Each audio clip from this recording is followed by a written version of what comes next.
Vasudevaya. Om Namo Bhagavate Vasudevaya. Reading from Canto 9, Chapter 8, Text 23. Repeat after me. Tam Tvam Akham Jnana Ghanam Swabhava. Pradhasta Maya Gunabheda Mohai. Sananda Adayir Munibhir Vibhavayam. Tatham Vimuraha Paribhavayami.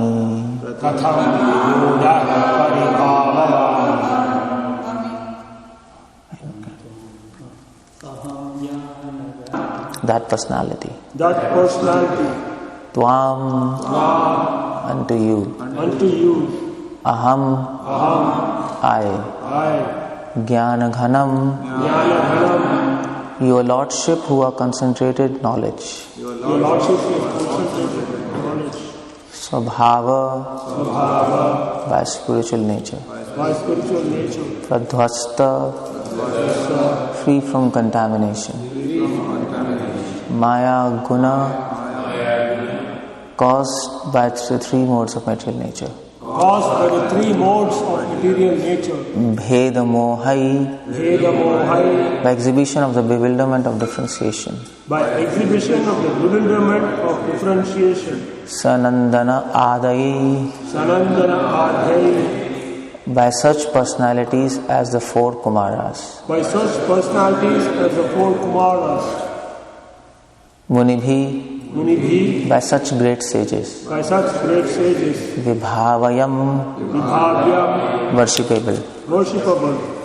Katham, how. Vimuraha, being fooled by the material nature. Paribhavayami, can I think of you?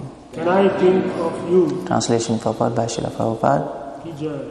O my Lord, the sages freed from the influence of three modes of material nature, sages such as the four Kumaras, Sanat, Sanak, Sanandan and Sanatan, are able to think of you who are concentrated knowledge. But how can an ignorant person like me think of you? Purport. The word Swabhava refers to one's spiritual nature or the original constitutional position.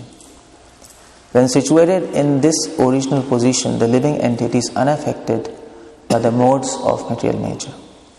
Sagunan samtitiyaitan brahma bhuyaya kalpate. Bhagavatam 14.26. As soon as one is freed from the influence of the three modes of material nature, he is situated on the Brahman platform. Vivid examples of personalities thus situated are the four Kumaras and Narad.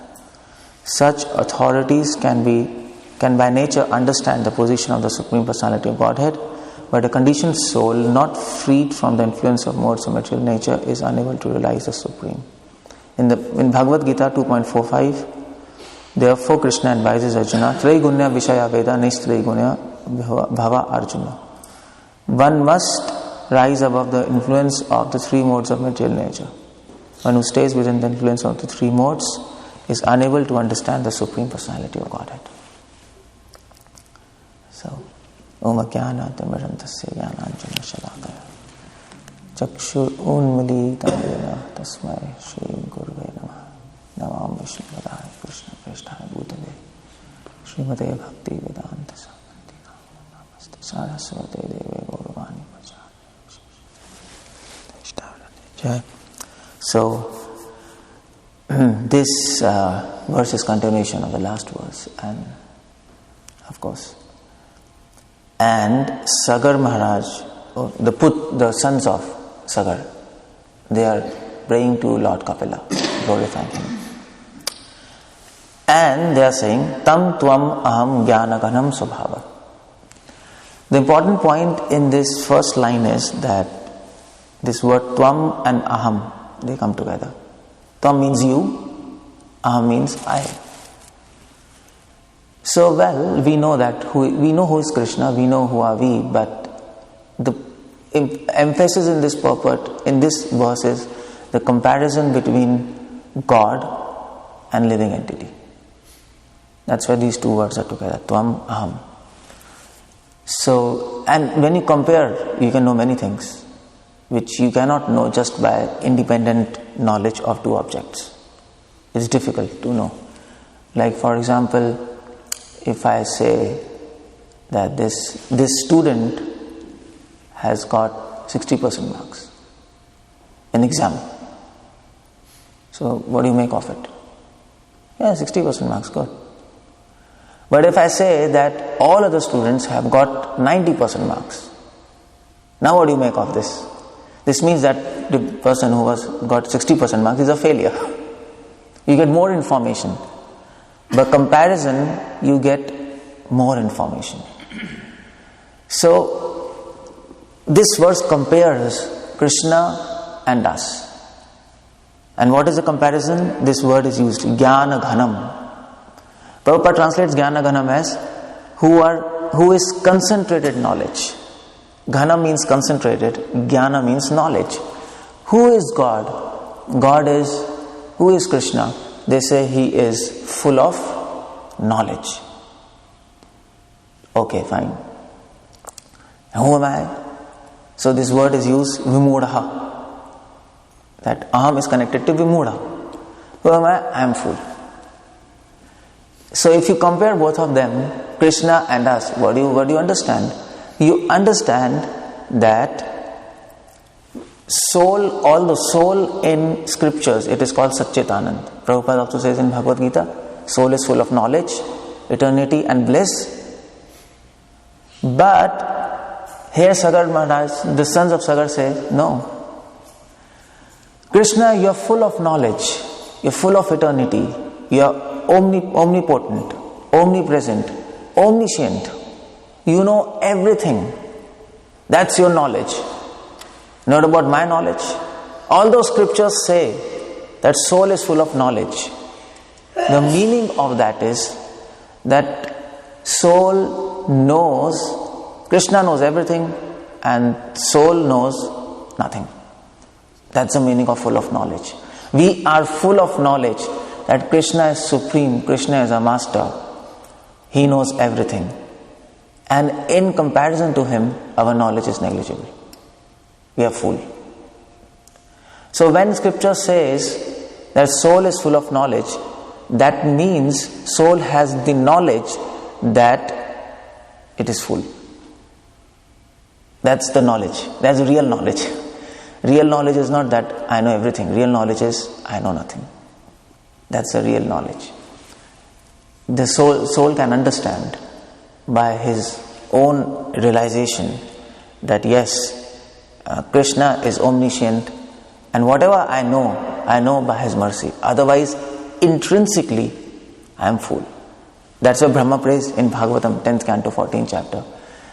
Jananti eva janantava, kim me bahu kritam. Brahmaji says, people who say that they know you, let them know you. As far as I am concerned, I am full. So that's reality. This is not just humbleness, that's reality. That we are like that. Illusion is that we think we know. That's the problem there. So Jnana Ghanam, this word Jnana Ghanam, now you understand. When we compare, now we understand.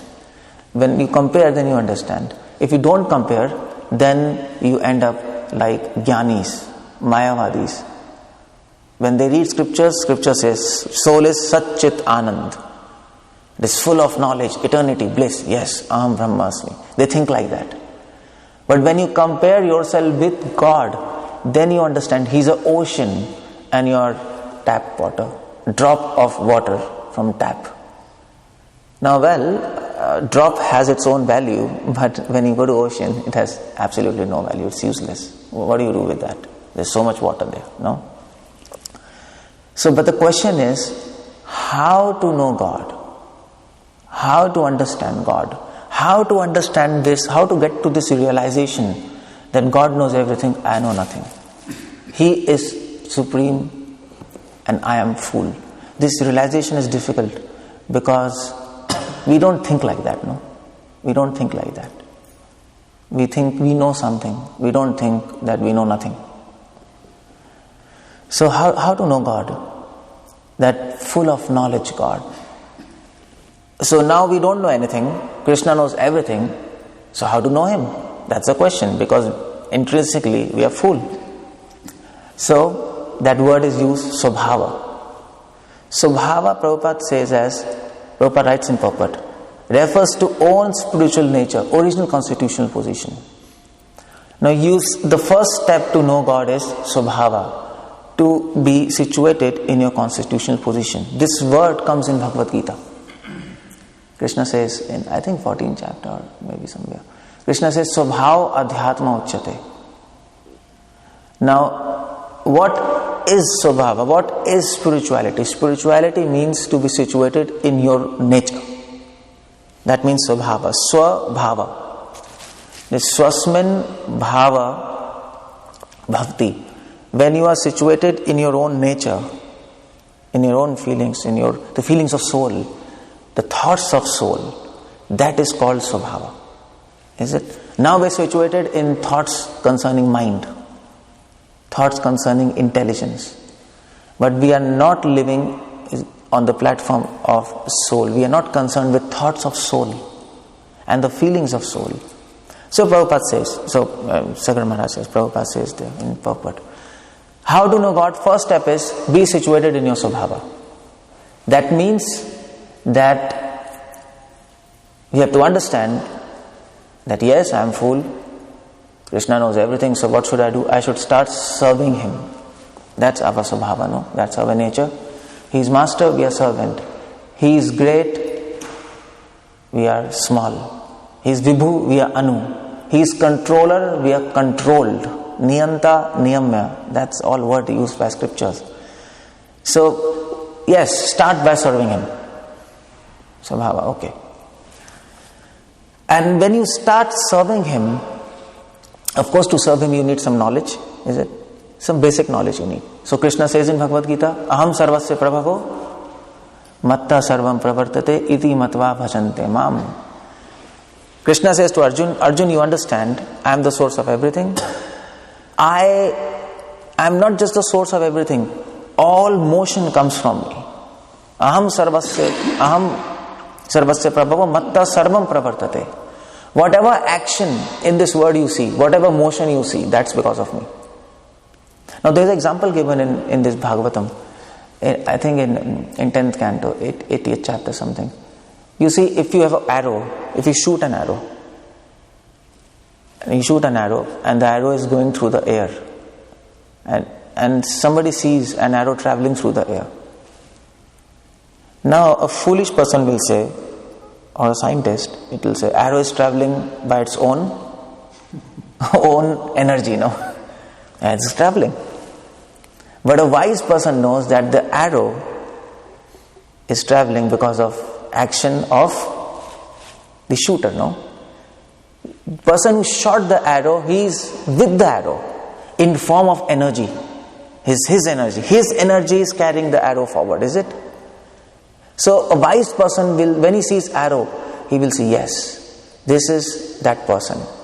Just like, for example, when we heard in this example in Bhagavatam, in the first canto, when Ashwatthama shot an arrow, is it Brahmastra, on Parikshit. So when the arrow was coming, all Pandavas were confused. What is this arrow? It's coming to kill Parikshit. And Krishna told, this is Ashwatthama. See? Krishna could see in that arrow Ashwatthama. Pandavas could see arrow as arrow. Now this is the point, that when a person sees this, when a devotee, when a scientist sees this material world, they see this material world as material world. The motion, planets moving, everything is moving just like arrow, no? Planets are moving like an arrow. But when a wise people, when devotees see these planets moving around, they don't see the planets, they see Krishna. Krishna is moving them. There's a difference. So that's what Krishna says. You know this, I am the cause of everything, the cause of all causes. Iti matva bhajante mam. Start serving me. This much basic knowledge we should have. That's all. And start serving Him. Okay, good. So why to serve Him? Because, well, we are full. Krishna is supreme. What else? What is option? What else? What we have to do? There is no option. Better serve a person who knows everything. Better don't serve yourself and any other person who doesn't know anything. It's a risky business. So when you serve Krishna, situated in a constitutional position, then what happens? Prabhupada says, living entities unaffected by modes of material nature. Pradhasta maya guna bheda moha. Pradhasta means destroyed. When we start serving Krishna, then the effect of modes of nature, they get destroyed. They start leaving us. That's a verse in Bhagavatam, first canto. Vidyate hide granthi chidyante sarva samshaya shiyante chasya karmani param drishtva adrishtva evatmana ishvare. So that is beautiful verse. When we start serving Krishna, three things happen. Vidyate hindre granthi. All the knots, attachments starts breaking. Mode of passion gone. Vidyate hindre granthi chidyante sarva samshaya. All doubts are solved. Mode of ignorance finished. Shiyante chasya karmani. All our previous actions, karmas, are destroyed. Mode of goodness finished. All three modes gone. Ignorance, passion, and goodness. That's what this verse is saying. Maya guna. You are released from the influence of modes of material nature. And what happens? When you are released from influence of modes of material nature, bheda mohai. What Maya does? Maya makes you confused by so many things around you. Now there's so many things. There's matter, there's beauty, there's knowledge. Scientists are confused because of knowledge. Too much knowledge, confusion. No, science is becoming confused. And ordinary people, materialists, they're confused by too much matter around them. Glitter, glamour of the matter, is it? They're confused. So Maya will confuse. Prabhupada translates Bheda Moha as exhibition of bewilderment of differentiation. Actually, this is beautiful translation. Bheda Moha. Maya makes us see Bhed. Differences. This is different. Earth, water, fire, air, ether. So many planets. But Maya doesn't let you see Abhed, the unity behind all these things. Krishna says in Bhagavad Gita, what's that verse? Sutre Manigana. What's that? How it starts? Sutre Manigana eva. Maya tatamitam sarvam jagat avakta murtina. No. So Krishna says, I am the thread behind all the pearls. Now, suppose if you have that necklace, you can see pearls. Tick, tick, tick, tick, tick. Kinchit asti dhananjaya. So Krishna, okay, fine. So if you have a garland, you can see flowers, different flowers. Pink, yellow, green. There's differences, no? But an intelligent person will not only see flowers, but he can also see behind these flowers, thread. It is same throughout these flowers, no? So this is differentiation. Different flowers, but there is something common in all of them. That is thread, which is keeping them together. That is what wise people see. Devotees, they are released from the influence of Maya, and they can see Pandita Samadarshina. They can see a unity. Okay, Krishna is behind all these things. This is intelligence. And Prabhupada says, when you are released from the influence of modes of material nature, what happens? Prabhupada writes, he is situated on Brahman platform. That is the word Munibhi. Munibhi means people who are thoughtful, people who are situated on Brahman platform. When you get released from modes of material nature, you start thinking. Just like example is given. 4 Kumaras, they were intelligent, no? Narad Muni. Muni means thinking. You start thinking. Okay, you start thinking. So here's a point. You can't think about God if you are not released from modes of material nature. That's the point which they are bringing here. So the first step to realize God is not thinking. The word is Swabhava. First step in God realization is to serve Him. Philosophers do the exact opposite. To understand God, they start thinking first. And that's how they finally, some of them do suicide, others become mad, or they become depressed. Because you can't understand it by thinking. You can't understand everything by thinking. That was the premise here. Tam tvam aham jnana ghanam. Krishna is full of knowledge. By your small brain, first of all, you know nothing, you're a fool, and you're trying to understand everything. A fool is trying to understand everything. What will happen? He'll become crack now. That's what is going to happen with him. So that's what philosophers, it happens with them. So this is the point here, bringing the point that don't start thinking, start serving. When you start serving, iti matva bhajante mam, Buddha, then you have the capacity to start thinking. Buddha means intelligent. That's what Krishna says in Bhagavad Gita. Otherwise, it's difficult to think about God. Otherwise, if we start thinking about God without service, what will happen is we'll land up in contradictions.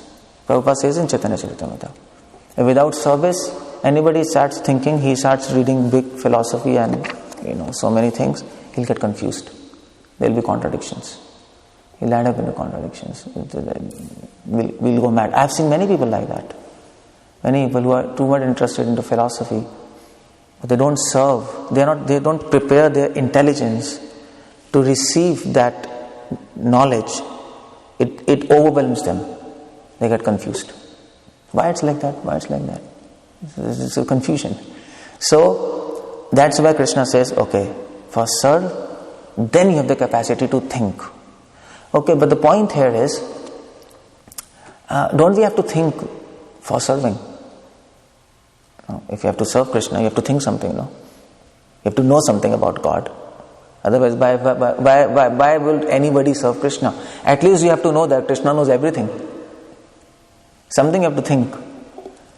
So, what is a relationship? Actually, somebody asked Prabhupada in one of his letters, Prabhupada, should we simply love Krishna or should we try to understand Him?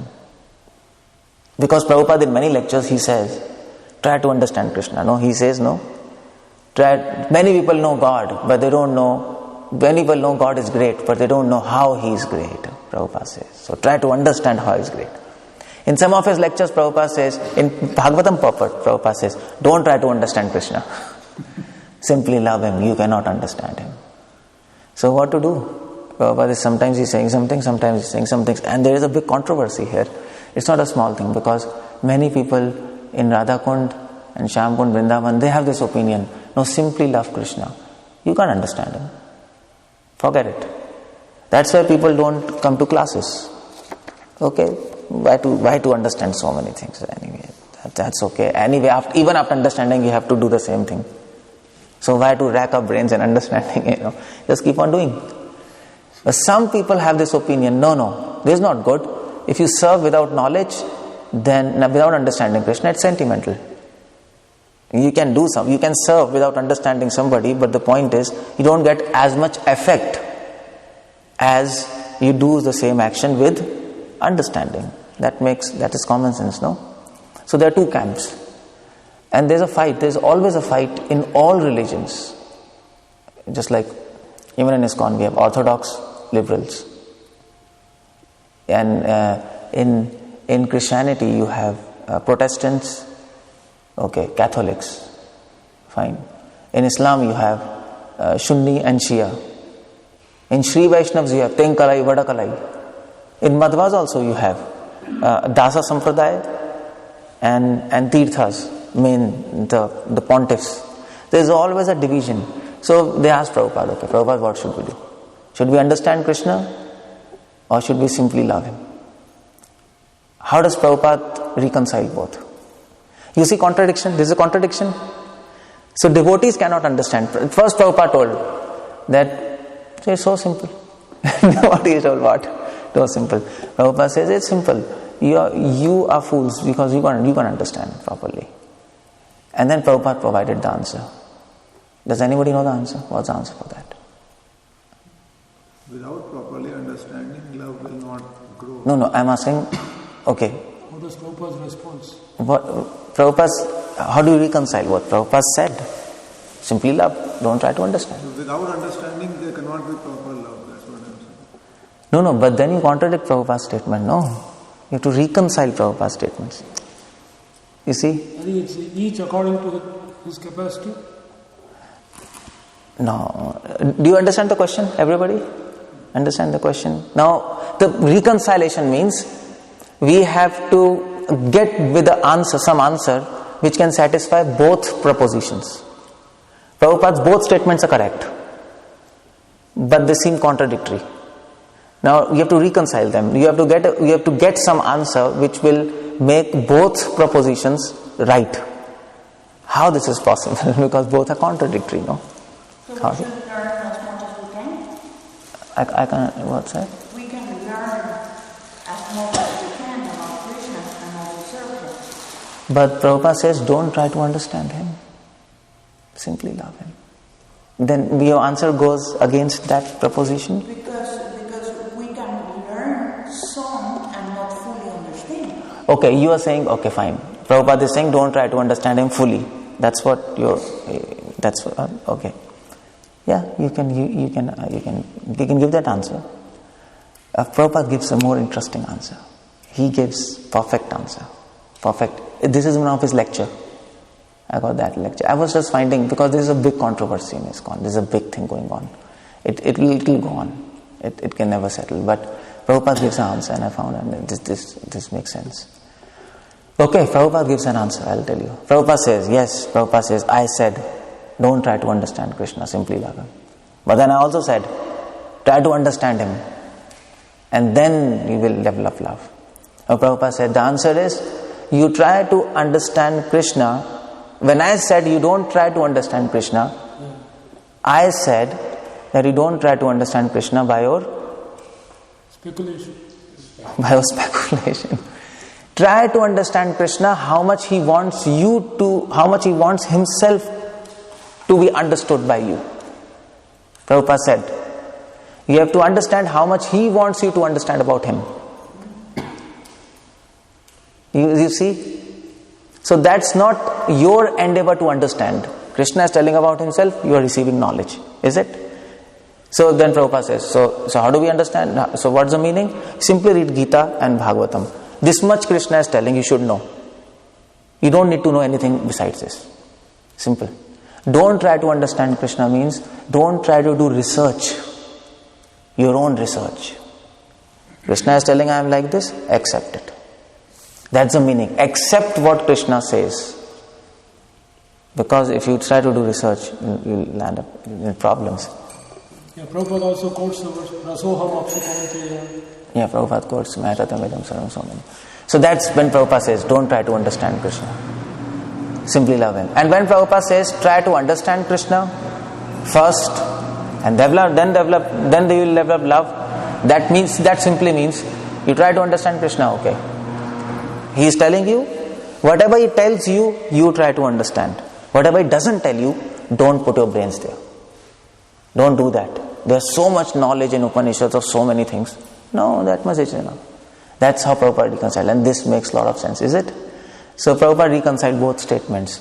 Yes, you should know how much Krishna wants you to know through Bhagavad Gita and through Bhagavatam. And that's what Mahaprabhu says. Prabhupada says, read my books. Read my books. You don't need to read anything else. Your life will become perfect. Because how much Krishna is telling about himself, that is sufficient for us. For perfection. You don't need anything more. You don't need anything less. Just what we need, Krishna has given us. So we have to understand every word of at least Bhagavatam and Bhagavad Gita, if not Vedas and Upanishads and Itihas and Puranas. There's so many books there, no? So that's the point. So, okay, when you get released from modes of material nature, you start thinking about him. Then you develop capacity to think about him. Muni bhi. When you start thinking about him, then what happens? Then the word is used vibhavayam. Now vibhavayam means worshipable. Prabhupada translates as worshipable. Now this word vibhavayam, bhava means emotions. Is it? And V means special. So when you start thinking about Krishna, by Krishna's mercy, because we have done service to him, Now we will be able to understand so many things, what he's telling. Then you develop attachment. When you develop attachment, you develop feelings for him. Bhava, vibhavem, emotions for him.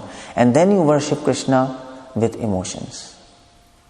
This is the platform where our devotion, real devotion begins. Worship with emotions and feelings. That's what Krishna says. Iti matva bhasante mam buddha bhava samanvita. Krishna says, when you serve me, bhajante, then you become intelligent, Buddha. You get the capacity to think. Because your heart becomes pure. No? Your heart is pure. Your heart is free from distractions of this material world. Then you can close your eyes and think about Bhagavatam. If your heart is not free from distractions of modes of material nature, what you are going to think? You're going to be just in our own world, So when we start thinking bhava, then we develop emotions for Lord. Because that thinking will bring us in contact with God. Is it? 24 hours we'll be thinking of Krishna. Automatically, we'll not be affected by distractions. You're walking, talking, everything, but still Krishna will be in the background of your mind. So, then we get attachment and then emotions. And that's what a devotee is. Devotee worships Lord with emotions and feelings. Jnanis worship Lord by knowledge. Tapasvis worship Lord by austerities. Yogis worship Lord by sense control. Devotees worship Lord by feelings. So, Prabhupada says in Chaitanya Charitamrita that emotions are the natural ornaments of a Vaishnava. Is it? It makes devotee beautiful. No? Just like a female, females like to put ornaments, no? They want to become beautiful. So devotees like to put emotions, satvik bhav, tears in the eyes, that ashru, kam, romanch, tears in the eyes, shivering of limbs. These are symptoms of ecstasy. This is what we want. Then we will look beautiful in the eyes of Krishna. Krishna wants to see us beautiful, no? Is it? Everybody wants to see beautiful girls. Or maybe girls want to see beautiful boys, whatever. So, Krishna wants to see beautiful devotees. It's the same thing, same psychology. But Krishna doesn't want to see us well-dressed. That is not the point. We have to be well-dressed, but not that well-dressed. I mean to say, in India, there's a concept. In India, if you go to Bengal, there's a Upper Sampradaya. You understand Upper Sampradaya? Deviated sect of Chaitanya Mahaprabhu. So they are devotees of Chaitanya Mahaprabhu. They call themselves, but they are deviated sect. And they are called as Sakhi Bekis. What they do is, they say, yes, when we go in front of Krishna, we should look beautiful. So they dress very nicely. They do makeup, all females and males. And even if you go to India, Banke Bihari, Banke Bihari temple. All these pandas, they are pujaris, they dress very nicely, like extremely, what can we say? Opulent dress, shining and everything. And their logic is, yes, in front of Krishna we should look beautiful. But they are complete nonsense. That's a nonsense thing. You don't have to look beautiful like that. No, that's not beauty. We have to understand what is the definition of beauty of Krishna, not what is your definition of beauty. That's a wrong thing. Definition of beauty of Krishna is he wants to see vibhavayam. Vibhavayam. This is vibhavayam. This is not vibhav. Vibhavayam. Vibhavayam means ornamented with emotions. Bhavaya. No, we say bhavaya. Is any word? Krishnamaya. No, we say Krishnamaya. He is always, Radha is Krishnamaya. She's always thinking of Krishna. She's infused with Krishna. Krishna is Radha Maya. Krishna is always thinking of Radha. Every atom of Krishna is thinking of Radha. So devotee, when he starts thinking of Lord without distractions, he develops attachment and emotions. He becomes vibhavayam. He is surcharged with emotions for Lord. That's the idea. And Krishna's Kaviraj Goswami says, Chaitanya Charitamrita, his entire body is pervaded with emotions, just like poison. Emotions become like poison. If you take a drop of poison, it will go into your blood, no? you're dead. So similarly, when a devotee chants holy names, he serves Krishna, all the feelings, they spread from the heart to all his body. Every atom becomes surcharged with emotions. Intense desire to serve Krishna. Intense desire to meet Krishna. Intense desire to make Krishna happy by feelings and by emotions. This is what is devotion all about. So these are the steps which Sagar Maharaj is helping us to understand. But they are saying, Katham Vimudha. But the word is Vimudha. They are saying, well, we can't understand all these things. A person who is Vimudha, you understand this word Vimudha? Vimudha nanu pasyanti gana chakshusha. Vimudha, Mudha means fool. Vimudha means special fool. He is a special fool. Who is a special fool? Prabhupada says, a special fool is that person who thinks himself to be intelligent. A fool is a fool. But if a fool starts thinking himself intelligent, he becomes special fool. No, he's special out of all fools. He's a fool, but he's thinking I am intelligent. It's complete nonsense. So, who is a fool? Who is special fool according to Krishna? Vimudha nanu pasyanti. Yeah? You are everywhere. I don't think so. We all are special fools. According to Krishna, special fool is nanu pasyanti, who cannot see. Who cannot see the difference between spirit and matter. He is fool. That's all. He is special fool. So, who cannot see difference between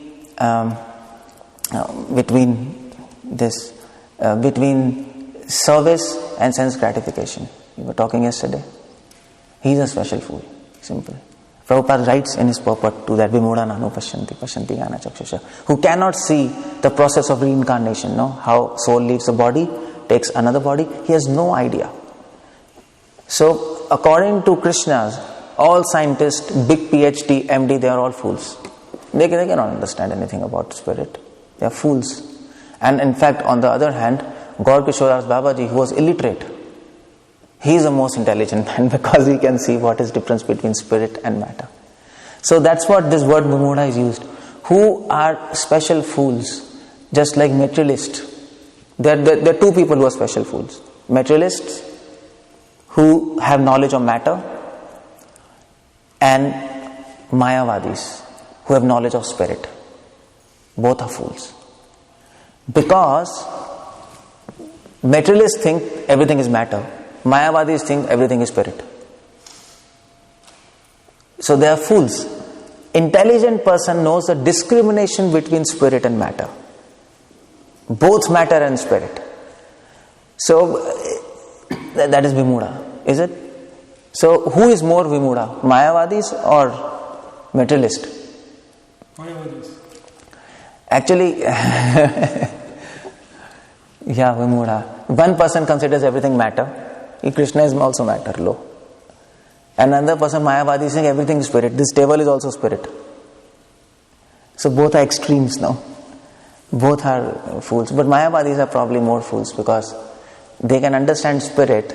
To understand spirit is one step beyond, We see everything matter, we don't see spirit. Somehow by their austerities, aruya, prichena, parampatam tatha, by the austerities, they have understood what is spirit, but then they have messed up with their speculation, everything is spirit. That's the point. Both are fools. Intelligent person, he knows discrimination. Spirit, matter. I should choose spirit, reject matter. Reject matter. So, people who are mools, Mudha, Vimudha, Paribhavyami. And Prabhupada says, they can never think of Krishna. It's impossible. Because they have not done service to Krishna. Because of that, they are not free of modes of material nature. And because of that, they can't think of Krishna. Because of that, they don't have attachment. Because of that, they don't have love, vibhavayam. They don't have emotions. And because of having no emotions, they are living dead. Is it? People who don't have emotions, what do you call them? Oh, dead. What is that? This is no emotions, they are nonsense. Is it? Some people, no emotions. You're living or dead, or what's happened to you, So that's why Bhagavatam says, people who don't have emotions for God, they are living dead. That's all. They are dead people. How can a dead person think? Is it?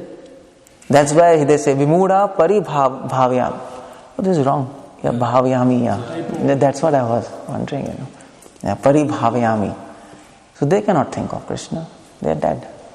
So that's this verse all about. And so now Prabhupada mentioned in his purport, now what should we do? What's our action plan?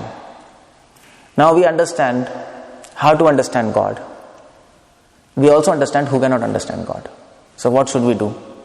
Now we have to understand God. Now we have to get some action plan from this verse. Otherwise, what's the use of reading everything? So Prabhupada says in purport, in Bhagavad Gita, therefore Krishna advises Arjuna, Traigunya Vishaya Veda Nistraiguna Bhavarjuna. Arjun, therefore, because of the actions of modes of material nature, you cannot love, you cannot think, you cannot do anything. Get beyond modes of material nature. Traigunya Vishaya Veda Nistraiguna Bhavarjuna. Don't be entangled in these modes of material nature. The topics of modes of material nature which are mentioned in Vedas, which you are thinking, all this crap and nonsense. Don't be entangled. Nistraiguna Bhavarjuna. Go beyond modes by the process of service. Bhaktya mama vivicharani bhakti yogena sevate sagunan samtityan brahma bhuyaya kalpate. 1426. Just bhaktya mam avicharani, by bhakti, by service, go beyond modes of material nature. And then you can understand. That's what is our immediate goal. So devotion we have two goals. Is it? We are doing devotion now. What's your goal? It is said, love is our goal, is it?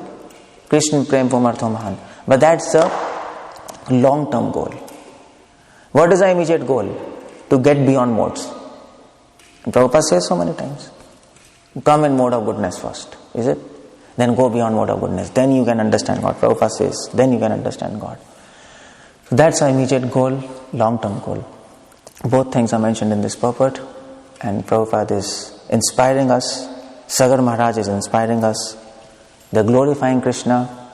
Krishna, you are so nice. Prabhupada says, only gentleman can understand God. Prabhupada says, gentleman. Gentleman means we're beyond modes. So, Hare Krishna. Srila Prabhupada ki Jai. Any questions? I'll stop. Yes? Can you expand maybe briefly outline what is serving? Yesterday, whole program you talked about service, yeah. This morning you talked about serving Krishna. Yeah, it's serving, yeah. Serving is we can talk about it, like keep on talking, but in one sentence, somebody asked Prabhupada, what is service? Prabhupada said once, so they asked Prabhupada, what is Krishna Consciousness? Prabhupada gave many answers at many instances. This Krishna Consciousness, this Krishna Consciousness, this Krishna Consciousness, what is service? So once devotee asked, Prabhupada says, service means desire. Desire. Service starts with desire. Anukulena Krishna Anushilanam. That's service. Nobody can serve Krishna without desire, no?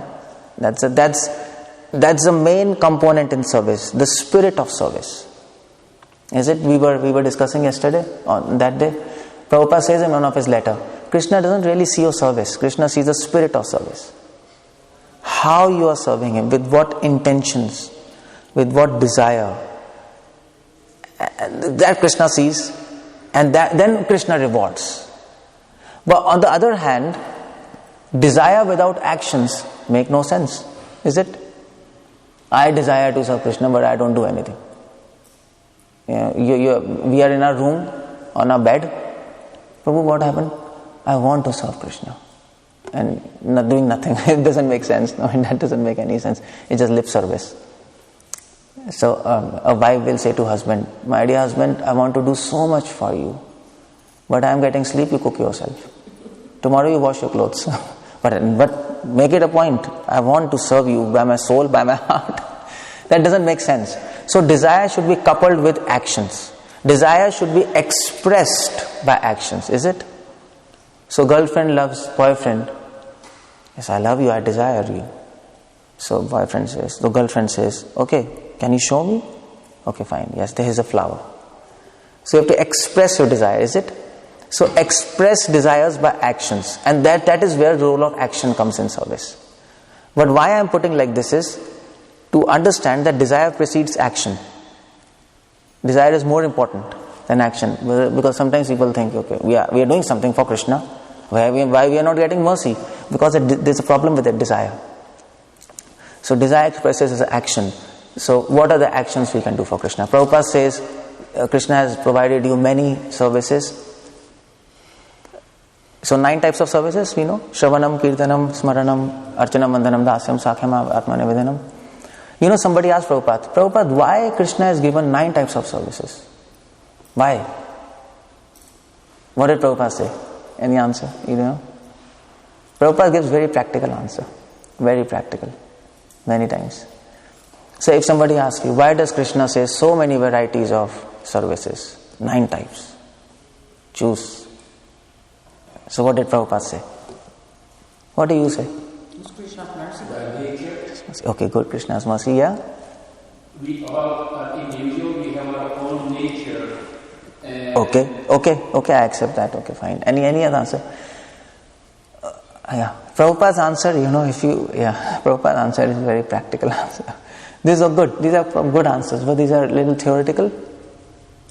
Prabhupada's answers are interesting. Yes, what do you say? 9 types of service for 9 types of people. Yeah, with Prabhupada answers, that's my question.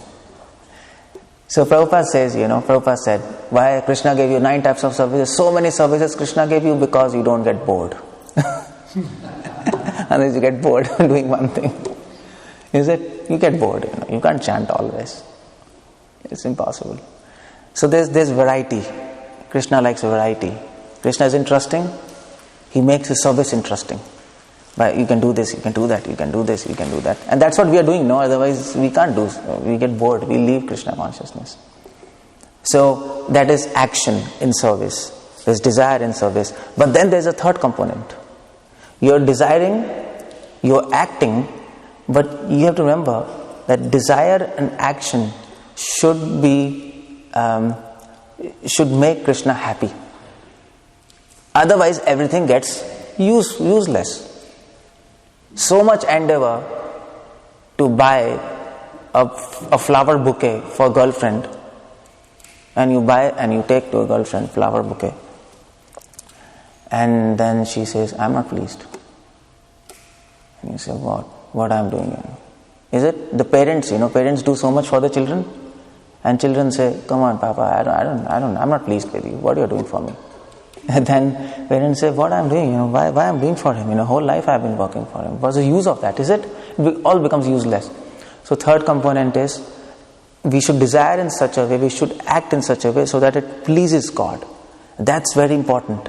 Because in spiritual world sometimes it happens. Okay, fine. What is most important? Desire, action, or pleasing? Now tell me. What is the most important in service? Pleasing? Action. The goal. Okay, whatever you answer, give me a reason. Otherwise we can see all answers. Desire, pleasing, action. So I have to choose the answer. Desire to please is... Desire to please. No, you have to make a choice. You have to make a choice. Now tell me.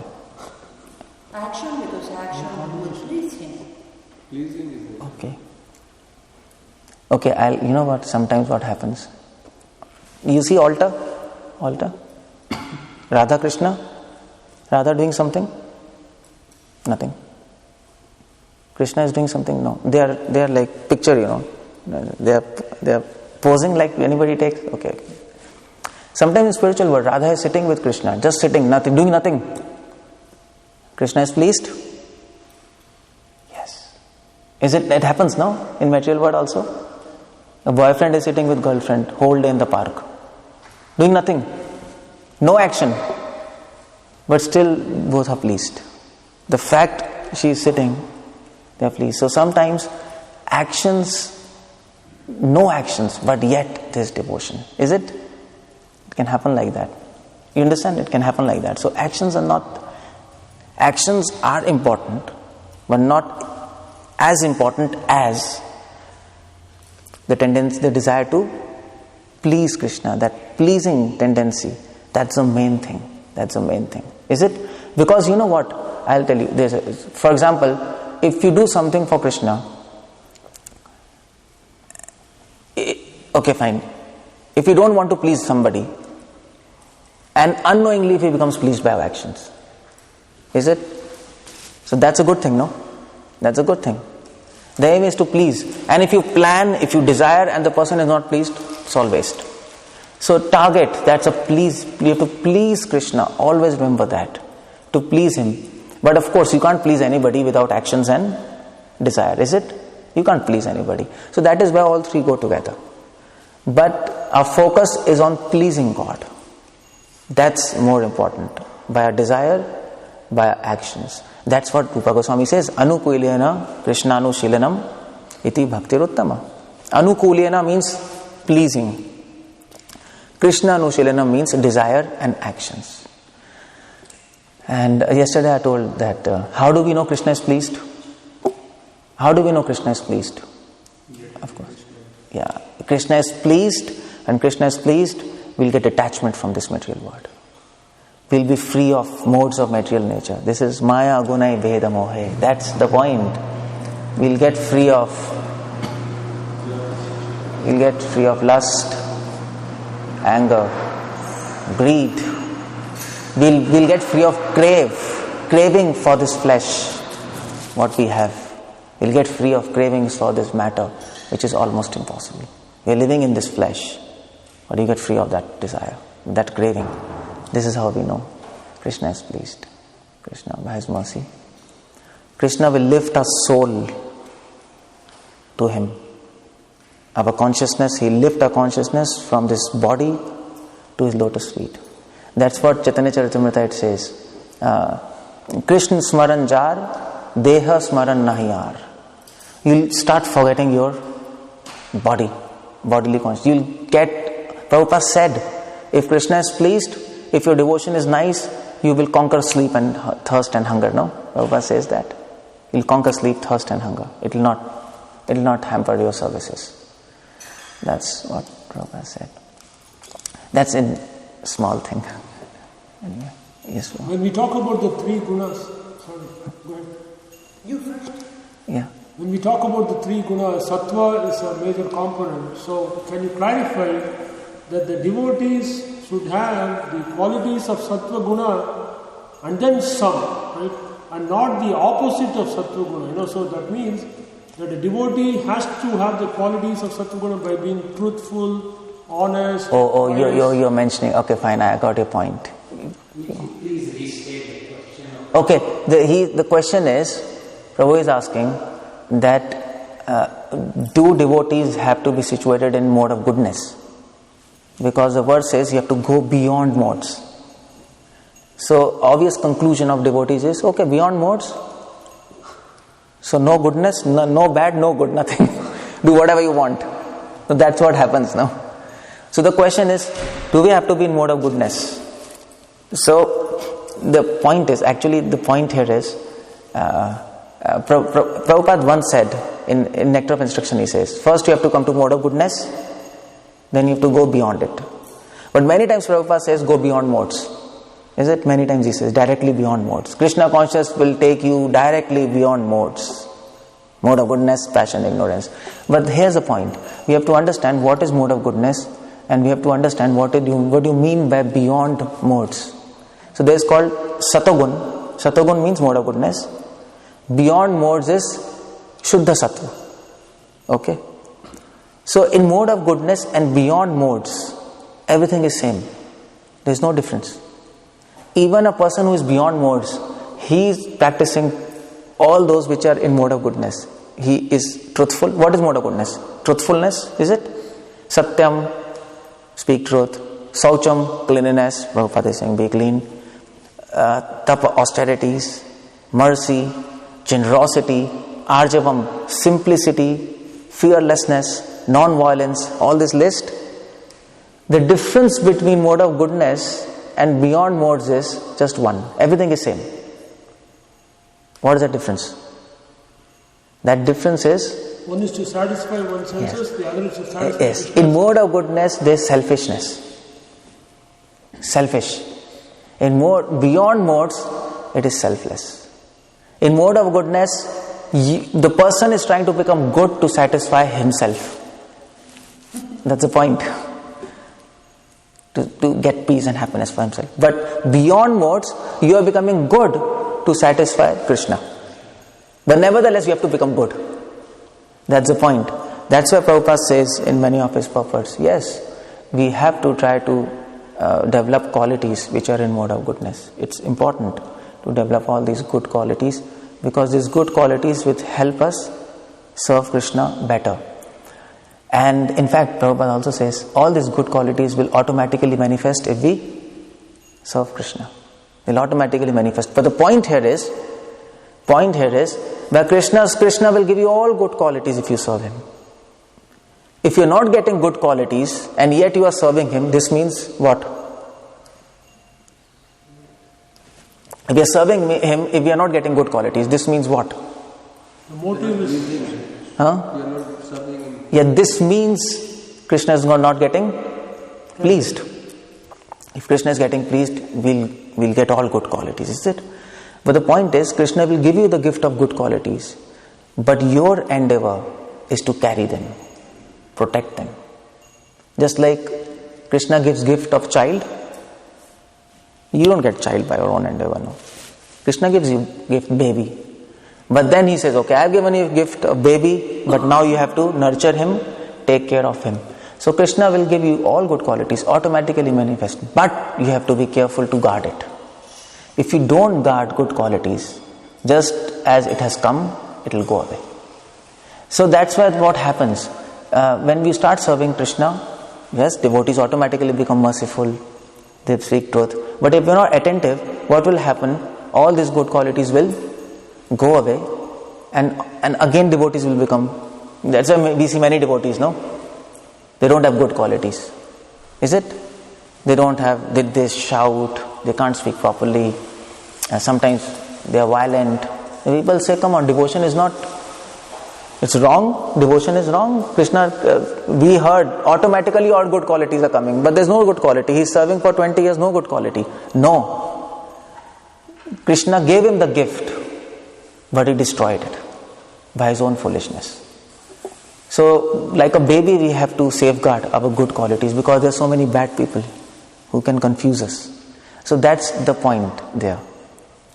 So we have to nurture them. Krishna will give you some realization what is truth, and then you have to nurture. You have to practice truth. Krishna will give you some realization what is mercy. Is it? We don't have any realization what is mercy. And then you have to nurture that mercy. You have to nurture it. You have to take it forward so that Krishna becomes more pleased. That is our part. So that's, you understand, that's a problem solved. Yes. Do scientists deny subjectivity, or do they don't trust it? Because it seems like scientists have to use technology, and there's often, because they're guided by material motives, they cheat. So what's the question? It's not reasonable. I think last night you were saying that scientists are trying to be objective. Yeah. They have subjectivity. But their subjectivity, every scientist has a subjective nature. Oh yeah, okay, fine. yeah. So Trying to deny subjectivity, or they just don't trust it. yeah, so that's the foolishness of them. They are using their subjectivity, but at the same time, they say subjectivity is not scientific. It's science do not deal with subjectivity. You keep it aside. Their proposal is this: we don't want to analyze subjectivity by science. If you want to analyze subjectivity, go to religion and philosophy. They don't deny it, but they don't deal with it. That's their proposal. That's all. Mataji, you wanted to ask something or what? Yes. Yes. Is it that because we are in contact with material nature, or the material bodies we are fools, or we are going to be eternally special fools? We are fools or we are special souls, like that? Yes, or is it going to be eternally fools? Yeah, okay, fine. Actually, that's the point which this verse is waking up. Actually, eternally soul is fool. It doesn't know anything. Whatever it knows, whatever we know, that is also due to mercy of Krishna. In itself, it knows nothing. It has capacity to do nothing. We are like that. See, we are in this body, no? Is it? We can't even move our hand by our own capacity. Krishna gives the power. We can't even know ourselves when we are sleeping. That's soul. Such a dumb thing. So we are like that. So that's what Brahma says. Brahma says in one of his purports in Bhagavatam. He says, when Narad Muni comes, Brahma says, Narad, you think that I am omniscient? Brahma knows everything, no? Brahma says, no, Narad, I am number one fool. Whatever omniscience I have, it's due to Krishna. So there is one verse in Skanda Puran, and it says, if Krishna, what do we say? If Krishna takes back his mercy, this would be some good word. If Krishna takes back his mercy, even Brahma and Shiva will become dog eaters. They'll fall down. So we are eternally fool. We are not special, and that is if we can understand we are eternally fool, we become special in the eyes of Krishna. That is, we are like that. Sooner we understand we are like that, sooner Krishna will. Krishna likes such people, no? Who accept Krishna, I don't know anything, please guide me. Krishna says, okay, God. And if we tell to Krishna, okay, I know something, Krishna says, okay, then try. You know something, try it. And then we take another birth. We try something, no? We try something in some birth, and then we fail. And then we say, Krishna, my God, I was thinking I knew this, but I did a wrong thing. And the day we say, Krishna, I don't know nothing. I know nothing. I know you and your mercy. Please lift me. I know about you how much you told me. Beyond that, I don't know. That time Krishna will lift us and take us back. That's all. Hare Krishna. Okay, so that's it. Hare Krishna. Srila Prabhupada ki jai.